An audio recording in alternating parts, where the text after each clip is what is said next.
The number one reason most people procrastinate is because of fear, and specifically the fear of judgment.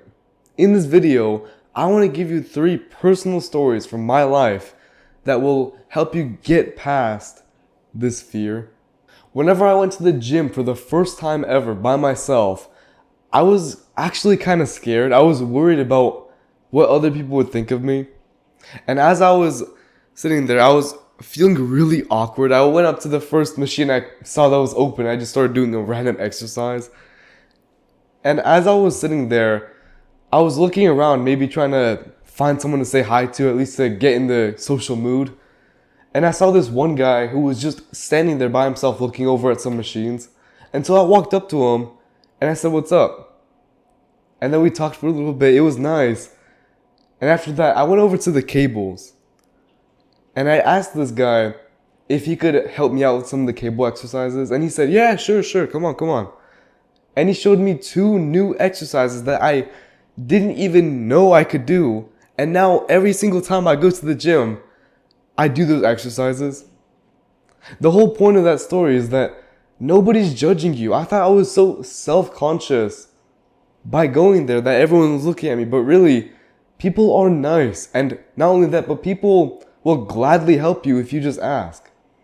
In fact, by you doing something and getting past that fear of judgment, I'm certain that there are people who are going to actually respect you for that instead of making fun of you. And even if you think that most people wouldn't care, you probably think that the people who are close to you care, right? The people who are around you most. Well, I recently got contacts, right? So I usually wear these big bulky glasses, but thankfully I got some contacts. And so I've been wearing them, and the first time I met my best friend with my new contacts, he didn't even notice them. For 10 minutes we were sitting in the car talking, and then I finally asked him, like, "Bro, did you even notice?" And he's like, "Oh yeah, I thought something was different." My best friend, and it's not just by name, we hang out all the time. My best friend, who sees me almost daily, didn't even notice a change in me. And so, even if the people close to you do notice, which honestly they won't, but even if they do notice, they'll notice it for a few seconds, and then they'll just keep living their life, and you'll keep living yours. And really, the last example I can give you is this very YouTube channel. Whenever I first started, I was deathly scared of what people would think of me. I was really worried that people at my school would see the videos and then make fun of me. That was my biggest fear in starting, and I delayed this for months. But then finally, I manned up and I just recorded that first video. And I only recorded 1 video, and then I just waited to see what happened. And nobody cared. I got so many new opportunities. I literally met people because I started this YouTube channel.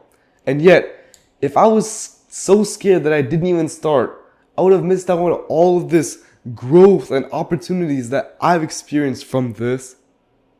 I would have looked back and I would have regretted not starting. And in fact, I regret not starting sooner. And not only that, but I'm glad that I did this. I'm so glad that I started a year ago, because I'm at the point now where I have a year's worth of progress in this one skill. Getting a year's worth of progress in a skill sounds like nothing, but actually doing it, actually working on it daily, gives you so much happiness. Like, I honestly find that my life is more fun and more enjoyable because I have this to focus on. And I would have missed out on all of that if I had cared just a little bit more about what people would have thought of me. And so the moral of all these stories is that people don't care. Nobody cares about what you think of them or what you think they're going to think of you. And all of this is just in your head. It's not even that you know for certain that they're going to start caring. You think that they might think something bad about you. It's all starting in your head. and yet you act as if it's reality. And so I know saying nobody cares doesn't really help, and I want to give you an actual practical step here. 2 practical steps, actually. The first is to write down the name of every single person who you actually care, you would care if they cared about you doing something new. Okay, I want to rephrase that. Write down the name of everybody who you care about their opinion so much that you don't want to start this one thing. And when you start writing it down, you'll realize that it's not even that big of a list. It's like 3 people. And then out of those 3 people, one person's some random nobody who you don't care about. The other person's, you barely know them. And the last person is your friend, and so they'd probably even support you. And after you write this down, and I honestly want you to write this down. Don't go ahead and keep watching this video. You can pause it. It's not a problem. And it will only help you. It'd be a great idea to do so.